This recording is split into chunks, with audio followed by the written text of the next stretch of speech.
So hello welcome guys. आज हम बात करने वाले हैं किस प्रकार से आप एक सक्सेसफुल ट्रेडिंग प्लान बना सकते हो। सबसे पहले मैं आपको एक दिखाता हूँ कि किस प्रकार से आपको होना चाहिए। वैसे आप अपना अलग अलग बना सकते हो, लेकिन उसके अंदर क्या क्या होना चाहिए ये मैं आपको बता रहा हूँ। सबसे पहले रिस्क मैनेजमेंट जो है वो आपका कंपलसरी होना चाहिए। अपने हिसाब से रखिए, जितना आप रिस्क अफोर्ड कर सकते हो उस हिसाब से रखिए।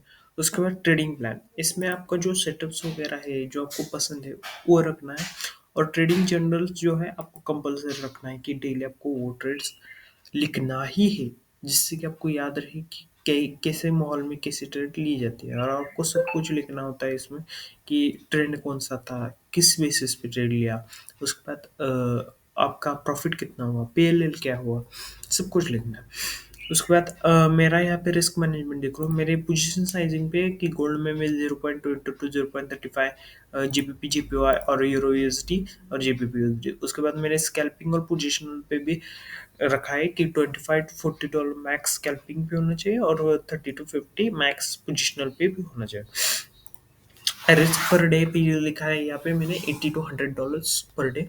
रिस्क टू रिवॉर्ड रेशियो हमेशा की तरह 1:1 to 1:3।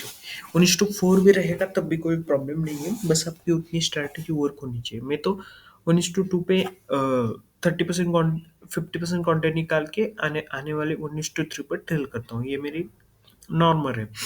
उसके बाद ये मेरा ट्रेड प्लान कि मैं क्या क्या देखता हूँ, ये आप सबका मेरे हिसाब से तो सेम रहना चाहिए, क्योंकि हाई टाइम फ्रेम ट्रेंड आप सभी को देखना लगता है। उसके बाद सप्लाई एंड डिमांड के कुछ लेवल्स होते हैं, वो तो सबको मार्क करने लगते हैं। ऐसा कोई नहीं होगा जो कि बोलेगा कि मैं सप्लाई डिमांड के लेवल को नहीं मार्क करता। उसके बाद लिक्विडिटी पॉइंट्स सबसे इंपॉर्टेंट टॉपिक है मेरे हिसाब से, क्योंकि आपको अगर पता ही नहीं होगा कि क्या पे कहाँ पे मेन इंपॉर्टेंट लिक्विडिटी है, कहाँ पे नहीं। अभी आप अगर आप यहाँ पे चार्ट देखोगे तो ये जो लिक्विडिटी पॉइंट है ना, ये अभी स्वीप हुआ है।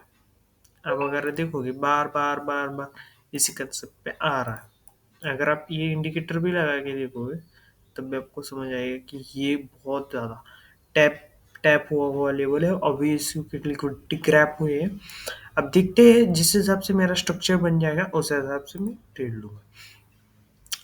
लिक्विडिटी पॉइंट, उसके बाद market structure, higher time frame to lower time frame में कैसे मार्क करना होता है। उसके बाद एंट्री कंफर्मेशन, क्या क्या इंटरेस्ट की कंफर्मेशन आपको लेनी चाहिए, और ट्रेड मैनेजमेंट आपको करना है। ट्रेड मैनेजमेंट के अंदर क्या होता है कि कैसे आप उस ट्रेड को मैनेज करते हो, उसके अंदर कितना होल्डिंग है, यह आप सबको साइकोलॉजी का पार्ट हो जाता है। उसके बाद higher time frame, daily bias, trend identification, top down analysis. ये मेरी कंसेप्ट है, बट मैं फोकस करता हूँ कि ट्रेंड आइडेंटिफिकेशन ज़्यादा से ज़्यादा हो पाए। अ, अगर आप ट्रेंड के देखोगे, how to identify trend, up trend, down trend, consolidation, ये तो आप सबको पता ही होगा अगर आपको मार्केट के बारे में सीखा है कि अप ट्रेंड कहाँ कैसे होता है, डाउन ट्रेंड कैसे होता है। उसके बाद कंसोलिडेशन बहुत लोगों को नहीं पता है। एक बार ये देख लीजिएगा कि कंसोलिडेशन किस प्रकार से होता है, और न्यू ट्रेंड और काउंटर ट्रेंड किस प्रकार से एक नया ट्रेंड चालू होता है, किस प्रकार से काउंटर ट्रेंड होता है। काउंटर काउंटर ट्रेंड में ज़्यादातर करता नहीं।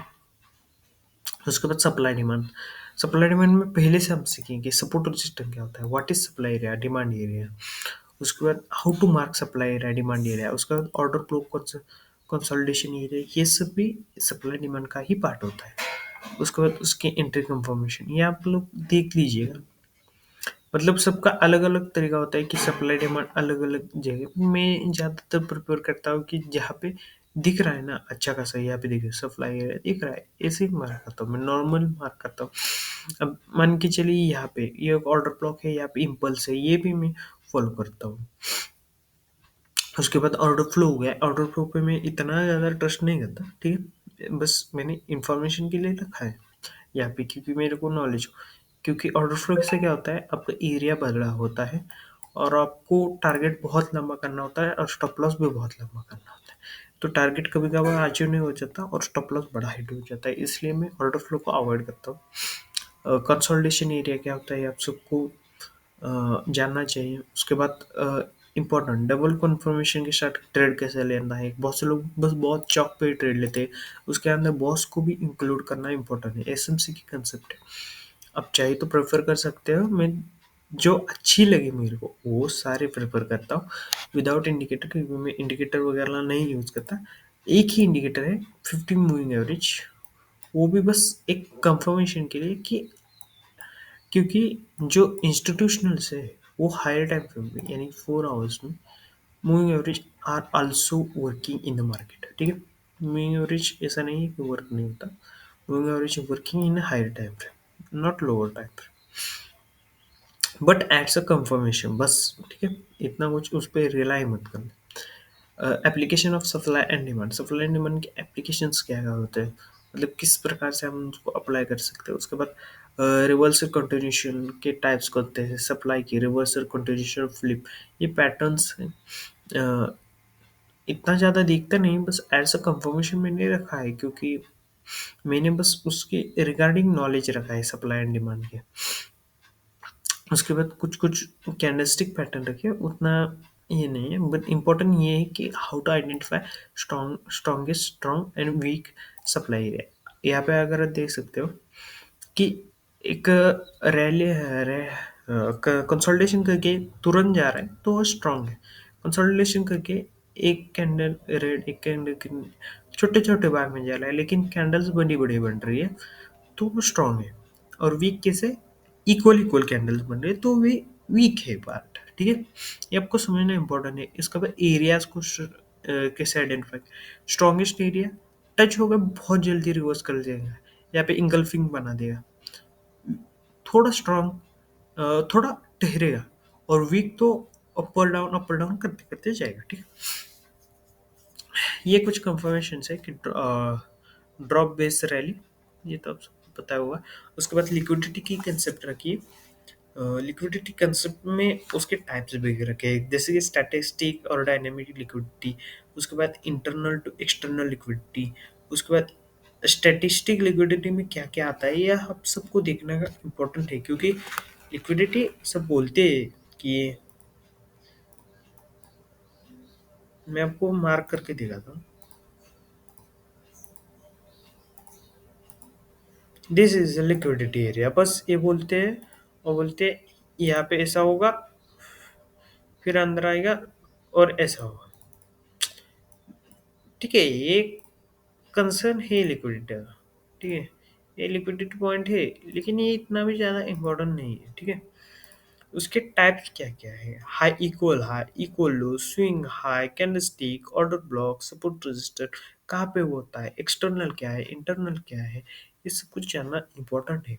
ठीक है, यहाँ पर आपको देखा है ऐसा ही लोग बताते हैं, बट एक्चुअल में ऐसा बहुत बार नहीं होता। ठीक है, अभी आप लाइव एग्जांपल देखिए, यहाँ पे है,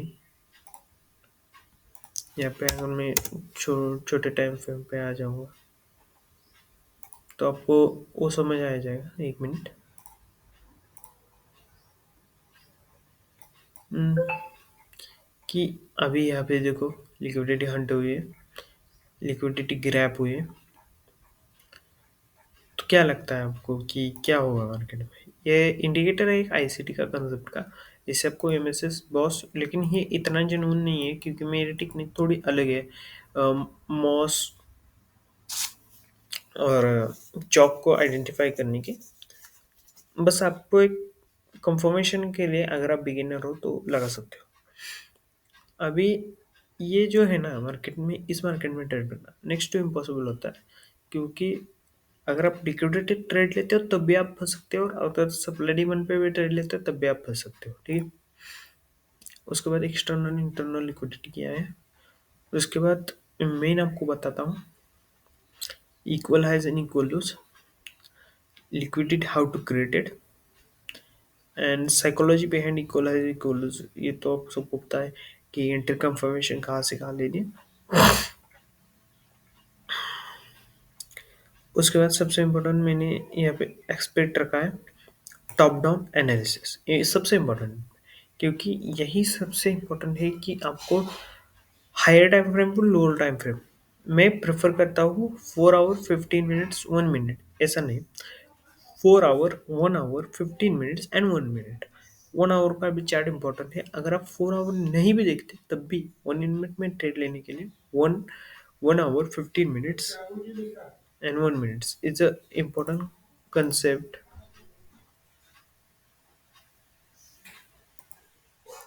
तो अगला टॉपिक जो है, market structure, how to identify market structure.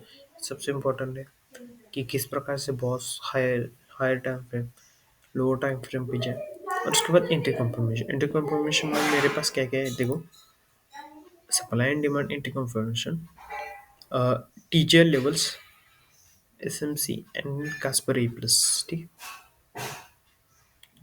तो सप्लाई एंड डिमांड तो यही था बस।